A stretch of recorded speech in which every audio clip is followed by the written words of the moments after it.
வணக்கம். இதுக்கு முன்னாடி போட்ட வீடியோலாம் நிறையா வாய்ஸ் உருன்னு வருது, போகுது. ஆக்சுவலாக இன்னும் கொஞ்ச நாளில் மைக் வாங்கிடுவேன் ஆர்டர் பண்ணி.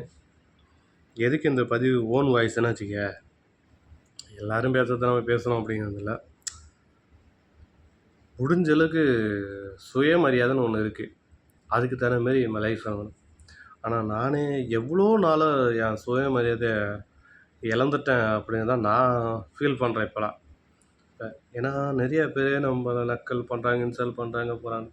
பட் நம்ம சில விஷயம் நம்ம சிரிக்கிற மாரி ஒரு விஷயம் பண்ணுறோம் போகிறோம், அதெல்லாம் ஓகே, அது வரலையும் ஓகே. சில பேர் நம்ம பர்சனலே பிடிச்சி தோன்றது போகிறது அந்த சொல்கிறாங்கள, முடிஞ்ச அளவுக்கு சூழ்நிலையை பர்சனலுக்கு போகக்கூடாது. இந்தமாரி ஆக்சுவலாக நான் அதில் நிறையா தோணுது. எனக்கு என்னன்னா, சரியாக தப்பாக தெரியாது நான் பேசுகிறது. ஆனால் என்ன பதிலுக்கு அது அனுபவத்தில் சொல்கிறேன். நம்ம பர்சனலை யாருக்கிட்டையும் பகிர்ந்துக்கூடாது. அது கட்டின பொண்டாட்டியாக கூட இருக்கட்டும். ஏன்னா அதில் நான் நிறையா தப்பு பண்ணாமல் நிறையா நான் மாட்டிக்கிட்டேன். நான் தப்பே பண்ணலை, ஆனால் நான் மாட்டிக்கிட்டேன். ஆனால் நான் அதனால தான் இனிமேல் பர்சனலாக இருந்தாலும் நம்ம இந்தமாரி பர்சனல் விஷயத்தை முடிஞ்ச அளவுக்கு யார்ட்டையும் சொல்கிற வேலை இல்லை. கஷ்டம் நஷ்டம் நம்மளோட வச்சுக்கணும் போய். ஆனால் நான் யூடியூப் சேனல் இன்றைக்கி ஓப்பன் பண்ணி 4 மாதம் ஆச்சு. 4 மாதமாக நான் ரன் பண்ணி யூஸ் பண்ணிகிட்ருக்கேன். ஆனால் நான் என்னென்னா, என்னோடய வருத்தங்கள், என்னோடய ஃபீலிங்கு சொல்லிக்கலாம் அப்படிங்கிறது தான். ஏன்னா ஃபேஸ்புக், இன்ஸ்டாகிராம் எல்லாமே நான் இது பண்ணிகிட்ருக்கேன். ஆனால் இன்ஸ்டாகிராம் பெருசாக யூஸ் பண்ணல. ஆனால் ஃபேஸ்புக் யூஸ் பண்ணுறேன். ஆனால் ஃபேஸ்புக்கில் ஃபஸ்ட்டு வீடியோ போட்டேன். அதுக்கு நிறைய பேர் நிறைய கருத்து சொன்னாங்க. பட் அவங்களாம் கேமராவில் நின்று பேச முடியாது. பட் நிறைய பேசலாம். நம்ம ஏதாச்சும் பேசணும்னு வச்சுக்க, நீங்கள் பேசுகிறதுக்கு இது எப்படி பண்ணலாம், அதை அப்படி பண்ணலாம், ஐடியா கொடுக்க 1000 பேர் இருப்பாங்க. பேசுகிறதுக்கு ஒரு ஆளும் இருக்காது. கேமரா முன்னாடி இன்றைக்கி யூடியூப்பில் இத்தனை ஆயிரம் பேர் பார்க்குறாங்க போகிறாங்க. பட் எவ்வளோ பேர் பார்க்குறாங்க, கேமரா முன்னாடி பேசணும்ல, அதுதான் தைரியம்.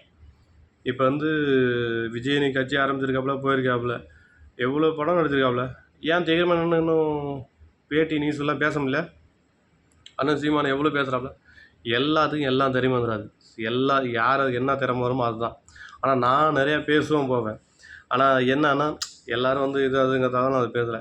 இப்போயுமே இந்த வாய்ஸ் இதில் மைக்குக்காக வெயிட் பண்ணுறேன். மைக் வந்துச்சுன்னா டெய்லியும் நல்லா இந்தமாதிரி வீடியோ போடுவேன். இந்தமாரி டெய்லியும் எதை பற்றி பேசணும் அப்படின்னாலும் அதை பற்றி நல்லா பேசும் போவேன். என்னென்னா சூழ்நிலை எப்பயுமே தன்மானத்தை விட்டு மட்டும் வாழ்ந்துடவே கூடாது. அது யாருக்கிட்ட இருந்தாலும், அது யாருக்கிட்டே இருந்தாலும் புரியுறவங்களும் நிறைய பேருக்கு புரியும். தன்மானத்தோட வாழ்க்கையில் வாழணும். அதுதான் சூழ்நிலை. நிறைய பேர் என்ன நினைக்கிறாங்கன்னா, நீ தனியாக வாழ முடியாது அப்படிங்கிறதுக்காக நிறையா நினைக்கிறாங்க. ஆனால் என் வாழ்க்கையில் என்னென்னா, நான் தனியாக வாழ்ந்து காட்டுவேன். அதுவும் எனக்கு நல்லா தெளிவாக தெரியும். தப்பு பண்ணாத மனிதன் எப்படியா இருந்தாலும் தெளிவாக வாழ்வான், நல்லா வாழலாம். என்னென்னா யாரும் காரணப்படுத்தாதீங்க. ரைட்டா, இவன் கெட்டவன், இவன் நல்லவன்ட்டு நீங்களே ஜட்ஜிங் பண்ணி காரணம் பண்ணி நீங்களே ஒரு கோர்ட்டில் ஜட்ஜி தீர்ப்பு கொடுக்குற மாரி கொடுக்காதீங்க. அவன் மனசில் என்னென்ன கஷ்டம் இருக்குமோ அதே போல் 1002 கஷ்டம் இருக்கும். எல்லாத்தையும் நீங்களே பண்ணிக்கிறீங்க. அதை மட்டும் பண்ணாதீங்க தயவு செஞ்சு. நிறைய பேர் அதுக்காக தான் சோசியல் மீடியாவில் ஜாலியாக இருக்க போவ வராங்க. அந்த யூடியூப்பில் ரீல்ஸ் பண்ண, அது பண்ண, இது பண்ண. அதனால் ஃப்ரெண்டாக இருக்கட்டும், ஃபேமிலியாக இருக்கட்டும், அந்த இதுக்கு யாரும் ஜட்ஜ்மெண்ட் பண்ண உள்ளே வராதிங்க. எத்தனை பேருக்கு நான் பேசுகிற விஷயம் பிடிச்சிருந்தில்ல. நிறைய பேர் எனக்கு சப்போர்ட் பண்ணுங்கள். சப்போர்ட் பண்ணி யூடியூப்பில் இது பண்ணுங்கள். நான் இன்னும் நிறையா வீடியோ போடுவேன். நிறையா அரசியல்லாம் நிறையா நல்லா பேசுவேன். ஆனால் அரசியல் நல்லா பேசுவேன். மைக்கே இது இல்லை, அது இல்லைங்கிறதுக்காக நான் வெயிட்டிங் இருக்கேன். அரசியல் சூப்பராக பேசுவேன்.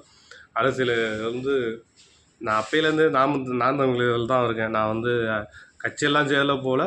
நான் ஃபஸ்ட்டில் ஒரு உறுப்பினர் கார்டு இருந்துச்சு. நான் அப்புறம் அதெல்லாம் கேன்சல் ஆகிடுச்சு. பட் இப்போ உறுப்பினர் கார்டெலாம் அப்ளை பண்ணேன், வரல. ஆனால் நான் தமிழ் கட்சியில் தான் இருக்கேன். அந்த உறுப்பினர் நான் அப்போலேருந்து நிறைய பேர் போகிறதுக்கு வரதெல்லாம் வருத்தம் இருக்கும். அதை பற்றிலாம் கவலைப்படவே முடியாது. என்கிட்டயே 1000 ஃப்ரெண்ட் இருந்தாங்க, எவ்வளோ ஃப்ரெண்ட் இருந்தாங்க, எல்லாம் போனவங்க வந்தாங்க. நான் ஒரு ஆள் இன்னமும் நான் அப்படி தான் இருக்கேன். யாரும் இல்லை, நான் மாறல, அவ்வளோதான். நிறைய பேர் கட்சிக்கு வராங்க போகிறாங்க, நிறைய பேர் போகிறாங்க வராங்க, மாறுறாங்க போகிறாங்க. நம்மளுக்கு இந்த மாறணும் இல்லை, நான் அதிலே தான் இருக்கேன். போட்டு 2 டைம் போட்டிருக்கேன், அவ்வளோதான். 2 டைம் ஊரில் இருந்தால் போட்டேன். இப்போ நான் ஊரில் இல்லை. மற்றபடி எல்லாம் சப்போர்ட் பண்ணுங்கள், போங்க. இனிமேல் அரசியல் வந்து நிறையா பேசுவோம். நாம் தமிழர் கட்சி அண்ணா பேசுகிற பேச்சுகள் நிறையா எடுத்து பேசலாம் போகலாம் அப்படிங்கிற நிறையா இருக்குது. இனிமேல் ஏன்னா 2026 வருதுல்ல, நிறையா வந்து நம்மளுக்கு வந்து ஊடகம் வெளிச்சம் கம்மி. அதில் ஊடகத்தை நம்மளே ஊடகமாக மாறணும் அப்படின்னு சொல்கிறதால அதை நிறையா பேசலாம். ஒவ்வொரு நாளும் ஒவ்வொரு வீடியோ பேசலாம். எனக்கு கொஞ்சம் வேலை பிஸியாக இருக்கிறதால நிறையா விட்டுறேன், அவ்வளோதான்.